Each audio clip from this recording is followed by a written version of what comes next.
जी नाज़रीन, welcome back. नाज़रीन, break के बाद मुझे ज्वाइन किया है सरदार लतीफ़ खोसा साहब ने। आप मेंबर हैं कौमी असम्बली के, आपका ताल्लुक़ है पाकिस्तान तहरीक इंसाफ से, आप पाकिस्तान तहरीक इंसाफ के सीनियर रहनुमा हैं। सरदार लतीफ़ खोसा साहब, मुकालमा में खुश आमदीद। अच्छा सरदार लतीफ़ खोसा साहब, ये दहशत गर्दी का मामला ऐसा है कि जाफ़र एक्सप्रेस के बाद आज जनूबी वज़ीरिस्तान की मस्जिद में फिर धमाका हो गया है। सूरत हाल काफ़ी कशीदा होती जा रही है। आप देख रहे हैं पिछले 2-3 माह में तो लगातार कोई ना कोई रोज़ कोई वाक़या हो जाता है। हमारी सिक्योरिटी फोर्सेस की एजेंसीज जो हैं वो बहुत तनदेही से काम कर रही हैं, जानों का नजराना भी पेश कर रहे हैं, लेकिन ये समझ नहीं आ रही कि ये वाक़यात हैं। कहा जाता है कि इनके ताने बाने जो हैं वो अफ़गानिस्तान के साथ भी मिलते हैं, भारत के साथ भी मिलते हैं। तो क्या ऐसे कोई इक़दामात किए जाने चाहिए, कैसे कोई सफारती इक़दामात किए जाने चाहिए, या आलमी सतह पे इस मामले को उठाना चाहिए कि हम ये मगरबी बार्डरों की तरफ से जो दहशत गर्दी आ रही है इससे हमारी जान छूट जाए? तो आप क्या कहते हैं इस हवाले से?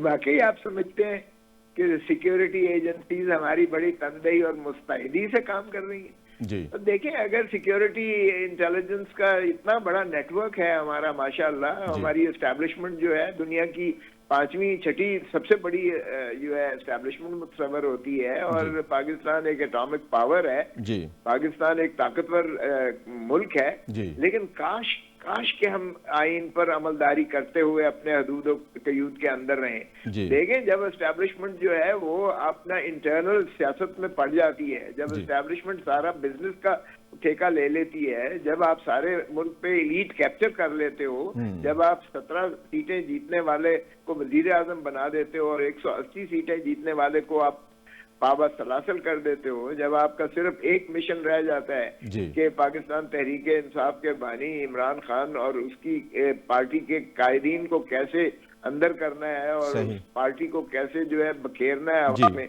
और फिर उनको जलसे नहीं करने देने, उनको जो है अपना बुनियादी हकूक से महरूम करना है, उनके वर्कर्स के चादर और चार दीवारी का पामाल करना है, घरों में जो है उनके मिसमार करने हैं, उनके कारोबार मुनहदम करने हैं, और इस तरह की फिस्तायत पे आ जाएंगे तो फिर आपके बॉर्डर तो गैर महफूज हो जाएंगे। जी बिल्कुल। आप क्या समझते हैं कि इस मसले को हल करने के लिए भी क्या किया जाना चाहिए? कुछ सफारती सतह पे काम करना चाहिए या की सिक्योरिटी एजेंसीज की? पहले सबसे पहले तो इंटेलिजेंस एजेंसीज के जो है सरबराहान को मुस्तफी हो जाना चाहिए, और उसके बाद जो है इंटीरियर मिनिस्टर साहब जो फरमाते थे कि बलूचिस्तान का जो दहशतगर्दी है वो तो एक SHO की मार है, SHO की लेवल पर जो है हम इसको मसले को हल कर देंगे। उससे पूछे ना SHO का किधर गया वो SHO। और फिर जो माशाल्लाह ये खड़े होके रोज अपना डिफेंस मिनिस्टर साहब ख्वाजा आसिफ इतनी बड़ी बड़ी भाषण देते हैं और सिर्फ गाली गलूच ही निकालते हैं, उनकी जबान से हमेशा गलाजत ही निकलती है। उनसे जरा पूछें कि आप क्या कर रहे हैं अपना। तो देखें, जब आप सिर्फ आपका मिशन हो जाएगा फिस्तायत के जरिए अपने ही अवाम को गुलाम बनाना और अपने ही अवाम पर जबर और तशद्दुद करना, तो फिर हम किसको मूरद इल्जाम ठहराएं? इसलिए बेहतर तो यही है कि पहले नेशनल कंसेंसस डेवलप करके आप। अच्छा, इसी सिलसिले में वज़ीर-ए-आज़म शहबाज शरीफ ने APC भी बुलाने का आज ऐलान किया है। तो अगर APC बुलाई जाती है तो फिर पाकिस्तान तहरीक इंसाफ उसमें शिरकत करेगी और अपना इनपुट देगी। लेकिन जाली वजीर आजम जिसको इंस्टॉल किया गया है, जिसकी डोरियां कुछ और हिलाता है, उसकी क्या हैसियत है पहले ये तो मुझे जरा बता दें। और दूसरी बात ये है कि आपने पॉलिटिकल स्पेस इस मुल्क के अंदर खत्म कर दी है। पॉलिटिकल स्पेस जब आप नहीं देंगे, जब आप टीका के जरिए अमेंडमेंट करके आप अपने मीडिया को भी आप अपने कंट्रोल में करेंगे, अगर वो मस्बत जो है कोई खबर देंगे तो उनके मन के मुताबिक उन्हीं की तारीफ में वो तो ठीक है, लेकिन अगर आप तनकीदी कोई जायजा लेंगे तो वो आपका जो है फेक न्यूज में आएगा और आपको 3 साल सजा होगी और 20 लाख जुर्माना होगा।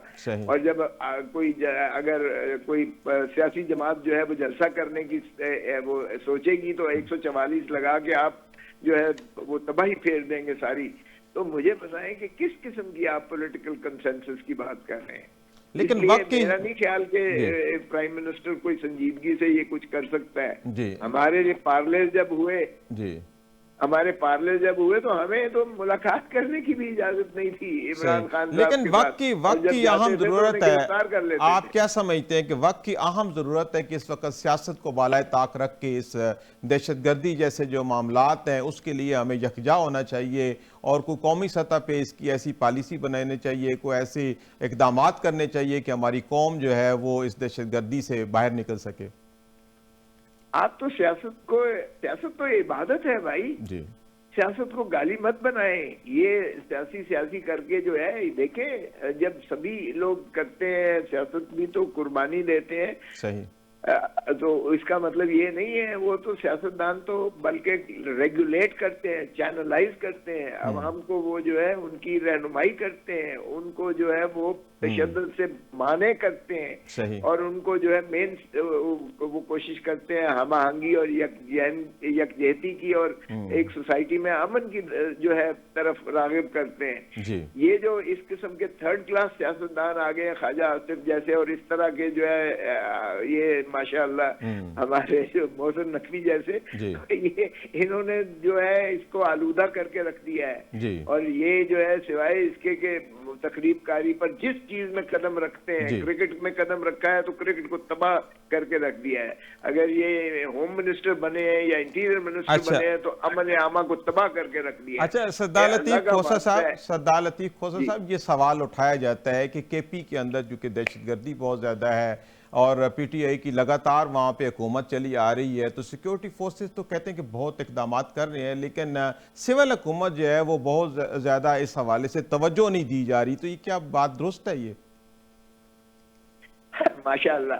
जरा बलोचिस्तान जो है, कल मैं भी मौजूद था जब चेयरमैन बिलावल भुट्टो ने तकरीर की, और उसने कहा कि लोग बलूचिस्तान में जीने का हक मांग रहे हैं, जी बिल्कुल। मिसिंग पर्सन है। किसकी हुकूमत है वहाँ भी उन्हीं की हुकूमत है जो वो कह रहे हैं। तो फिर मुझे बताओ यार, ये देखें ये चीजें जो है हुकूमत के पास है ही नहीं। ये जो है सिक्योरिटी पैराडाइम जो है सारा ये एस्टेब्लिशमेंट के हाथ में होता है। जी ये बॉर्डर की हिफाजत एस्टेब्लिशमेंट के हाथ में होता है। जी ये जब मेरा तो दिल जो है ना खून के आंसू रोता है जब मैं देखता हूँ कि मेरा एक फौजी जो है वो शहीद हो गया है। सही। और भाई वो छुट्टियों पर जाते हुए बेचारे अपना जो है किस कस्म पुरसी के आलम में उनको कत्ल को गारतगरी शहीद किया गया है। ये क्यों हम हिफाजत नहीं कर सकते? एक एक खून का हम जवाब दे। जी बिल्कुल बिल्कुल, तो जो लोग इक़्तिदार में हैं उनको क्यों खुदा का खौफ नहीं आता कि वो इनकी हिफाजत करें, बजाय इसके कि अपने आवाम पर डंडे बरसाएं और गोलियां मारे। 26 नवंबर को इस्लामाबाद की सड़कों पर खून की होली खेलें। इनको खुद सोचना चाहिए कि इनके जो है तरजीहात क्या है। क्या आवाम पर गोलियां बरसानी है, अपनी ही आवाम पर, या इन्होंने जो है बॉर्डर्स की हिफाजत करनी है और अपने जो है अवाम की जान और माल की हिफाजत करनी है। सही, सही। तो जब आप इस गलत उसमें पड़ जाएंगे तो फिर मैं क्या कह सकता हूँ। जी ठीक है। अच्छा सरदार, के नाखून लेना चाहिए। जी ठीक है। और इसका हल सिर्फ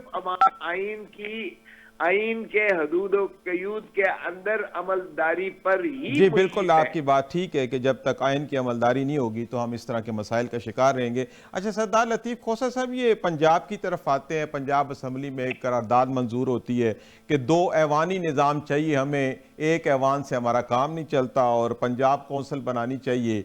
तो ये क्या डेवलपमेंट है सर, इसमें क्या मकासद हो सकते हैं? क्यों इस तरफ सोचा गया है कि एक ऐवानी निज़ाम से निकल के हम 2 ऐवानी निज़ाम की तरफ आए? ये ऐसे ही है जैसे इन्होंने सुप्रीम कोर्ट में इन्होंने 26वीं तरमीम के जरिए एक तबाही का शाखसाना खोला है कि इन्होंने कहा जी एक आईनी अदालत होनी चाहिए। चले आईनी अदालत ना हुई, आईनी बेंच बन गई, यानी 2 सुप्रीम कोर्टें यहाँ बन गई। और जो तमाशे बने हुए हैं यहाँ, आपकी सोच है कि जो कुछ यहाँ हो रहा है हमारी बाला तरीन अदलिया में, यही ये चाहते हैं कि सूबाई हुकूमत में भी, सूबाई असेंबली में भी और सूबाई जो है सूबे में भी ये हमारा एक काउंसिल हो और एक जो है असेंबली हो। एक में जो है वो एक दूसरे के ऊपर गालम गलूच हो और दूसरे में जूतम पजार हो। तो ये इस तरह की आप क्या समझते हैं कि इसका मसले का हल है? इसी तरह है जिस तरह इन्होंने 45 वजीर और ले लिए। अरे बाबा, कशकोल का प्याला लेकर सारी दुनिया से भीख मांग रहे हो, आपका खर्चा आपका पूरा नहीं हो रहा है, हुकूमत आप चला नहीं सक रहे हो, और फिर उसके ऊपर आप जो है असेंबली में आप अपना उनकी तनख्वाहें बढ़ाते चले जा रहे हो। ये जो दो ऐवानी निजाम की बात की गई है, इस तरह की मिसालें पहले भी हमारे खित्ते में मौजूद हैं? नहीं, ये सुप्रीम कोर्ट में इन्होंने कर दिया ना, एक बना दी है ना, आईनी बेंच या आईनी अदालत बना रहे थे, तो ये तजर्बा भी कर लें। देखें, आज तक ये बल्दियाती निजाम को तो नाफिज कर नहीं सके, ये वहाँ इलेक्शन करवा नहीं सके, ये वहाँ ऐवान बना नहीं सके। असल में तो ये जो है, अगर बल्दियाती करे, डिस्ट्रिक्ट काउंसिल आर्टिकल 142 में बड़ा क्लियर है, 142 में कि डिस्ट्रिक्ट गवर्नमेंट बनाई जाएगी। तो अभी क्या रुकावट है सर? बल्दियाती इंतखाबात की तरफ हुकूमत क्यों नहीं आ रही? क्या इसके अंदर रुकावटें हैं? उसका ये नेमुल बदल काउंसिल बना रहे हैं ना, ये जी बिल्कुल, उसका ये सब्स्टिट्यूट लेके आ रहे हैं। ये जो निजाम नया ला रहे हैं कि जिला काउंसिल का जो वो चेयरमैन है वो डीसी होगा, तो आप ये क्या समझते हैं कि इस तरह ये बल्दियाती निजाम की जो शक्ल बिगड़ नहीं जाएगी? देखिए, ये तो जनरल परवेज मुशर्रफ ने भी किया था ना, वो असल में सूबों को खत्म करना चाहता था। वो डिवीजन बेसिस पर जो है पाकिस्तान में उतनी ही डिवीजन, जितनी डिवीजन है पाकिस्तान की, उस बेसिस पे वो असेंबलियां बना के, तो वो उसको डिसइंटेग्रेट कर रहा था। वो डिसइंटेग्रेट करके वो जो है इस तरीके से अपना तसल्लुत रखता। ये फिस्तायत की शक्लें होती हैं। अयूब खान ने क्या किया था कि उन बीडी मेंबर्स के जरिए ही उनको इलेक्टोरल कॉलेज बनाया था, और उसी के जरिए मोहतरमा फातिमा जिन्ना को हराया था, और खुद जो है एक फील्ड मार्शल बन गया था। इसी तरीके से मुशर्रफ ने कोशिश की थी, जनरल परवेज मुशर्रफ ने, कि डिवीजन बेसिस पर जो है एक बल्दियाती निजाम किया जाए जिसमें असेंबलियां खत्म करके और फिर मेरा जो है सवालत और तसल्लुत रहेगा। अब ये इसी तरह देखो यार, इनमें सब चीजों का हल है। ये बल्दियाती जो इतने जरूरी हैं, ये यानी जिले काउंसिल, जिले निजाम बनाना, क्योंकि गली नालियां, सड़कें और लोगों की बुनियादी हकूक की जो मामलात हैं वो डिस्ट्रिक्ट गवर्नमेंट ही करती है। और अवाम को मुक्तदिर जो है, आइन हमारा नीचे से लेके ऊपर तक आइन में अवाम को, इसमें कोई शक नहीं है कि जमहूरियत की बिल्डिंग की तकमील नहीं हो सकती जब तक नीचे बल्दियाती इदारे ना हो। अच्छा, ये जो मौजूदा बल्दियाती इदारों का ये जो तरमीमी बिल आया है, इसमें इसके अलावा क्या चेंजेस हुई हैं? जैसे ये डीसी के इंचार्ज होने की बात की गई है जिला कौंसिल में, इसके अलावा क्या मेन तब्दीलियां हैं इसमें? ये देखें, अगर तो हम दयानतदारी से अमल करेंगे तो आपके यानी बुनियाद से लेकर और ऊपर वफाक तक आपके ढांचे में पूरा निजाम आपने आके आइन में समो दिया गया है। लेकिन आज तक हमने इस पर अमल इसलिए नहीं किया कि ये हमारी अपनी जाती जबिल्लत को ये तस्कीन नहीं होती है, क्योंकि हमारे अख्तियारात हम बांटने को तैयार नहीं है, नीचे लेवल से मिडिल लेवल तक और ऊपरले लेवल तक। हम चाहते हैं जहां जहां जो बैठा है वो अपने आप को अक्ल कुल समझता है, और हमारा इस वक्त क्योंकि एस्टेब्लिशमेंट के हाथ में सारा कुछ है, तो वो चाहते हैं कि हमारी जो है जबिल्लत जो है, हमारी ईगो को तस्कीन तभी होती है। ये इंपीरियलिस्टिक बदकिस्मती से हमारा निजाम चल रहा है, और हमने आज़ादी के समरात जो कायदे आज़म मोहम्मद अली जिन्ना या जो आप अल्लामा इकबाल ने देखा था, उसकी तो एक जरा बराबर भी ईंट नहीं रखी है। हम उसी इंपीरियलिस्टिक, हम अवाम को कीड़ा मकोड़ा समझ के, नेटिव समझ के गुलाम रखना चाहते हैं, और हमारी इलीट जो है वो कब्जा इंपीरियलिस्टिक जो है उसी तरह करती। और भाई, तो फिर खाकी हैट वाले ठीक थे, फिर खाकी वर्दी की गुलामी की क्या जरूरत पड़ी थी? फिर आजादी। लेकिन दोबारा वही सूरत हाल है सर, आज भी कोई भी छोटा मोटा मामला भी हम IMF के बगैर नहीं आगे चला सकते। अभी भी सूरत हाल वहीं पे खड़ी है। जैसे कि आज हुकूमत ने IMF को ये कह के मुतमिन किया है कि हम ज़री इनकम टैक्स का जो निज़ाम है उसको नाफज करेंगे। तो ये ज़री इनकम टैक्स का जो निज़ाम है, आप क्या समझते हैं कि पाकिस्तान में ये नाफज कर सकेंगे? और ये इससे चूंकि ऑलरेडी जो ज़राअत है हमारी पाकिस्तान में बहुत ज़्यादा मसाइल का शिकार है, तो ऐसे हालात में जो ज़राअत के ऊपर इनकम टैक्स लगाया गया, आप क्या समझते हैं कि इससे कुछ सूरत हाल बेहतर होगी या किसान मजीद बाबतरी का शिकार होंगे? SIFC आपने देख लिया है, एक इदारा इन्होंने SIFC जी का बिल्कुल बनाया है, जी जिसमें ये जमीनें जो है अपनी वो धरती माँ को जितना लूट सकता है ना कोई, लूटने की इंतहा पर जो है आप देखें। ये जो IMF का प्रोग्राम है, ये भी आपने शायद इकोनॉमिक हिटमैन एक किताब पढ़ी हो, जो अमेरिकन वो उसने जो CIA का फॉर्मर एजेंट था उसने लिखी है, और उसने बताया है कि ये बैनुल अक़वामी तौर पर किस तरह से जो है ये कुव्वतें जो अमेरिका खुसूसन जो है वो किस तरह गुलाम रखता है बाकी मुल्कों को। और वो तो पहले वो इसके IMF के जरिए यानी उनको गिरवी भी करता है, और फिर उसके बाद सैंक्शंस लगा के उनको जो है गुलाम बना लेता है, और इसके अलावा अगर कोई ना माने तो फिर उसको जो है फिजिकल एलिमिनेट भी करवाता है अपने ऑपरेटर्स के जरिए, ऑपरेटर्स के।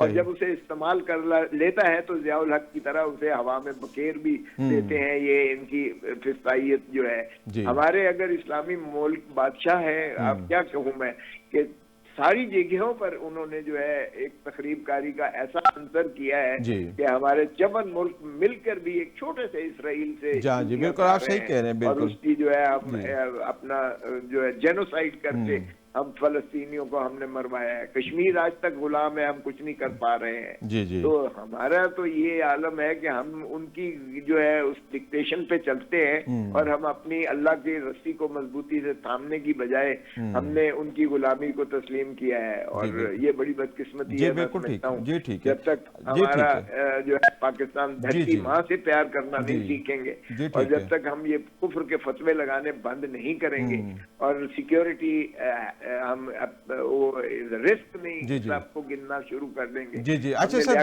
सरदार लतीफ खोसा साहब, अब कहा जा रहा है कि ईद के बाद कोई एहतजाजी तहरीक जो है वो पाकिस्तान तहरीक इंसाफ की तरफ से शुरू की जा रही है।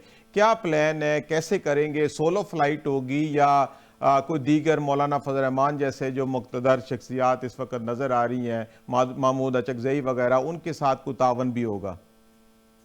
नहीं, हमने अभी, मैं खुद भी मौजूद था उसमें, हमने सिंध का दौरा किया है और बड़ा कामयाब हमारा रहा है। हमने पीर पगाड़ा से जो है वो इंटरेक्शन किया। अच्छा। हमने GDA के बाकी कायदीन से किया, सफदर अब्बासी थे उसमें, हमने जुल्फकार मिर्जा और उनकी फहमीदा मिर्जा साहबा से हमने बात की, रेजो साहब से बात की। हमारे सारे जितने सिंध के वो हैं वो इस पर बिल्कुल मुत्तफिक हैं। और हमने जो अब्बासी साहब हैं, खाकान अब्बासी, और उनकी जमात के जितने कादरीन थे, महताब अब्बासी हो गए, और बाकी हमारे खोखर साहब हैं वो भी उनमें मौजूद थे। और उसके बाद मौलाना फजल रहमान साहब से भी इंटरेक्शन हुआ है, और उनकी पार्टी भी थी। हमने एक कन्वेंशन भी यहाँ किया इस्लामाबाद में, अगरचे उन्होंने ताले हॉल पर, लेकिन आपकी भी प्रेस कॉन्फ्रेंस होगी, आपने भी अपना मौकफ तो बयान कर दिया है। अच्छा, मौलाना फजल रहमान साहब की चूंकि उधर KP में काफ़ी वहाँ पे उनका एक वोट बैंक भी है, उनका वहाँ असर रसूख भी है, तो आप क्या समझते हैं कि वो आपका मौलाना फजल रहमान साहब के साथ कोई पैचअप होने जा रहा है आइंदा इलेक्शन में, या अभी जो एहतजाजी तहरीक हो रही है ये एक्टिवली आपके साथ आ रहे हैं? जी बिल्कुल, इंशाल्लाह। देखें, मौलाना साहब से बातचीत बड़ी संजीदगी से और बड़ी आखिरी मराहिल में है। और एक बात तो बड़ी क्लियर है, मिनिमल एजेंडा पर हम सारे मुत्तफिक हैं कि ये जो 8 फरवरी 2024 का इलेक्शंस को जिस तरह से डाका मार के चोरी किया गया, अवाम के मैंडेट पर चोरी किया गया, इस पर सभी को जो है अपना एतराज है। और इस पर जो है ये इलेक्शन जो है ये यकीनन रिग्ड है। अगर उसमें इख्तलाफ होगा मौलाना साहब का कि KPK में भी रिग हुआ है, मगर हम कहते हैं कि ठीक है, इस इलेक्शन को खत्म करें, इस असेंबली को खत्म करें, इस हुकूमत को खत्म करें। नया इलेक्शन जो है फ्री एंड फेयर जो है इलेक्शन कमीशन, एक इंडिपेंडेंट इलेक्शन कमीशन के तहत जो है इलेक्शन होना चाहिए, फ्री एंड फेयर, और अवाम जिसको मैंडेट देती है उसी को जो है हक के हुक्मरानी हासिल है और आइन पर अमलदारी की जाए। अच्छा, अभी मिनिमम एजेंडे पे सभी कायल हैं। और इसके बाद इंशाअल्लाह होगा 1 पॉइंट एजेंडा कि फ्री एंड फेयर इलेक्शंस के जरिए इस मुल्क में जो है दोबारा कराया जाए और जो भी हुकूमत आए उसको इक़्तिदार दिया जाए। अच्छा, ईद के बाद ये जो ग्रैंड अलायंस जिसकी आप बात कर रहे हैं, जिसमें मौलाना फजल रहमान साहब और सिंध की भी जो आपने शख्सियात का जिक्र किया है, ये ग्रैंड अलायंस बन जाता है तो फिर इसका जो 1 पॉइंट एजेंडा जो आप बता रहे हैं, free and fair new election होंगे, या जो आपके पहले मुतालबात हैं दो कि कमीशन बनाई जाए और जो आपके जो सियासी असीरान हैं उनकी रिहाई का मुतालबा किया जाए, ये ऐसे होगा या 1 पॉइंट एजेंडे पे जाएंगे नए इलेक्शन के लिए?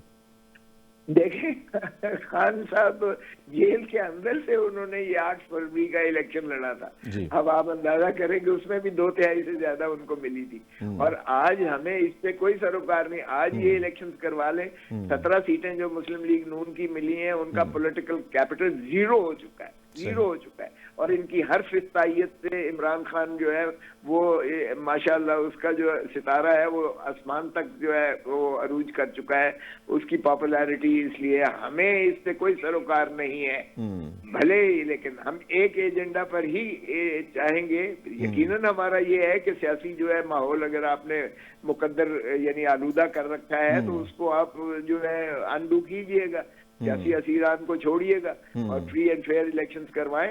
बाकी अगर ये उस पर मिनिमम एजेंडे पर दोबारा री इलेक्शन भी करवाते हैं तो भी हमें काबिल कबूल है। ये हमारा पीटीआई का तो बिल्कुल है, वो जो आपने फरमाया पीटीआई हम चाहते हैं कि 9 मई के शाफाना का भी कौम के सामने आए। हम चाहते हैं कि 26 नवंबर की जो कत्लो गारत करी इस्लामाबाद, ये सारे मुतालबात आपके उसमें होंगे। अच्छा, आपने सारी जमातों का जिक्र किया लेकिन जमात इस्लामी का नहीं किया। जमात इस्लामी भी ईद के बाद एक एहतजाजी प्लान कर रही है, उनका जो मेन एजेंडा है वो तो IPPs हैं। तो आपका कुछ जमात इस्लामी से भी बात हुई है और उनके भी इस ग्रैंड अलायंस में शामिल होने का कोई तवक्को की जा रही है? मेरी अपनी जाती भी बातचीत हुई है। हमारे जिम्मे जो जिनको लगाया गया है उसमें जमात इस्लामी बिल्कुल शामिल है और जमात इस्लामी हमारी हम नवा है। वो इस मामले में वो बिल्कुल वो समझती है कि ये इलेक्शन पे डाका मारा गया है। उन्होंने तो पहले ही आज तक उन्होंने जो कराची की नशिस्त थी जो जमात अमीर की वो उन्होंने नहीं ली। उन्होंने कहा नहीं ये मैं नहीं जीता बल्कि ये PTI जीती है। तो उनके मेंबर ने हल्फ भी आज तक नहीं उठाया है। तो वो तो बिल्कुल इस चीज पर कायल है कि इमरान खान जो है वो सियासी असीर हैं और उनके दीगर साथियों रुफका को जो जेलों में रखा गया है पाबा सलासिल इतने अरसे से किया गया है, ये फिस्तायत की इंतहा है। अच्छा, आपके समझते हैं कि हमारी बिल्कुल हम नवा है। आपके समझते हैं कि मतलब जमात इस्लामी आपके उस ग्रैंड अलायंस में शामिल होगी? इंशाल्लाह मुझे बिल्कुल उम्मीद है, कभी उम्मीद है, इसलिए कि वो चाहते हैं कि पाकिस्तान जो है आगे बढ़े और पाकिस्तान की मुहिब्बे वतन जो जितने भी जमातें और जितने भी अशखास हैं उनका यकीनन ये कंसर्न है कि पॉलिटिकल स्टेबिलिटी एक ही सूरत में आ सकती है कि फेयर एंड फ्री इलेक्शंस हों और आवाम की जो है मतलब आपका जो लाए अमल है वो free and fair new election ही है। आप जितना भी ये आगे ग्रैंड अलायंस बन रहा है उनका 1 पॉइंट एजेंडा होगा कि free and fair new election कराए जाए और इलेक्शन कमीशन भी जो है वो आजाद वो। तो इलेक्शन कमिश्नर तो अभी तैनात नहीं हो पा रहा, उस सिलसिले में क्या रुकावटें हैं अभी? वो रुकावटें तो इन्होंने 26वीं तरमीम में कर दी ना जी। इन्होंने कहा जब तक नया नहीं आता ये कंटिन्यू रखेंगे, यानी वो ना 9 मन तेल होगा ना रांधा नाचेगी। ये तो मजाक करने वाली बात है, इसलिए कि लीडर ऑफ द हाउस और लीडर ऑफ द ऑपोजिशन कभी किसी एक नाम पर मुत्तफिक नहीं होंगे। तो इसका मतलब ये है कि ये जो है माशाल्लाह जो बैठे हुए हैं जिनके टेन्योर खत्म हो गए हैं, जो 5 साल से मुतजावज हो गए हैं, ये ताहयात जारी उसारी रखेंगे जब तक ये हुकूमत रहती है। तो ये तो जाहिर है कि ऐसे नहीं चल सकता है कि आप समझेंगे आप धांधली और बेईमानी की शक्ल में और सूरत में वो आप करेंगे। देखिए आज तक जो है पार्लियामान कंप्लीट नहीं हुई, मुकम्मल नहीं हुई, 7 साल से ज्यादा हो गया। हमें मखसूस नशिस्तें नहीं दी जा रही हैं। बिल्कुल, वो भी मामला भी खड़ा है। बावजूद सेनेट मुकम्मल नहीं हो रही है इसलिए कि KPK वहाँ उसको नुमाइंदगी दी ही नहीं जा रही है, इसलिए कि सारे PTI के लोग ही वहाँ। जी आप सही कह रहे हैं, बिल्कुल ठीक है। अच्छा सरदार लतीफ खोसा साहब, एक और बहुत मसला है पाकिस्तान के अंदर ये इंसानी स्मगलिंग का, और अभी भी ये लीबिया कश्ती हादसे में एक मतलूब शख्स को पकड़ा गया जिसका ज़िला कुरम से ताल्लुक है। तो ये इतना प्रॉब्लम है, इतने बड़ा ये को माफिया बन चुका है कि हमारी एजेंसीज उनके ऊपर हाथ नहीं डाल रहे और हमारे नौजवान रोज़ाना की बुनियादों पे ऐसे जो लोग हैं, ऐसे माफिया उनका शिकार होते हैं। तो इसका क्या हल है? को कानून साजी बेहतर करनी चाहिए या एजेंसीज को अपनी कारकर्दगी बेहतर करनी चाहिए? देखिए, जब मुल्क से आपने आस और उम्मीद ही छीन ली है, अब का नौजवान बिल्कुल मायूस हो गया है। आप इन्हें नौकरी के जो है यहाँ मौके बिल्कुल खत्म करके रख दिए हैं।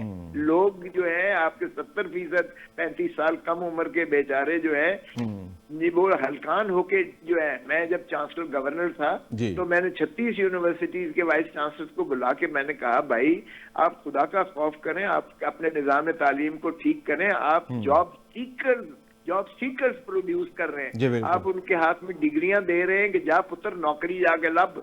तो 36 million jobs in the next 10 years आपको चाहिए। तो कौन सी हुकूमत 36 मिलियन जॉब्स क्रिएट करके दे सकती है इनको? सो खुदा आप अपने निजाम तालीम को भी ठीक करें, इनको इंटेग्रेट करें इंडस्ट्री के साथ, टेक्निकल एजुकेशन के साथ, इनके जो है जॉब सीकर्स की बजाय जॉब प्रोड्यूसर्स क्रिएट करें, एंटरप्रेन्योर स्किल्स इनको दें, स्किल डेवलपमेंट की तरफ तवज्जो दें। क्योंकि हमारी जो 16 साल की तालीम है उसके बाद भी बच्चा जो है वो जॉब सीकर रहता है, उसके हाथ में कोई फन नहीं होता।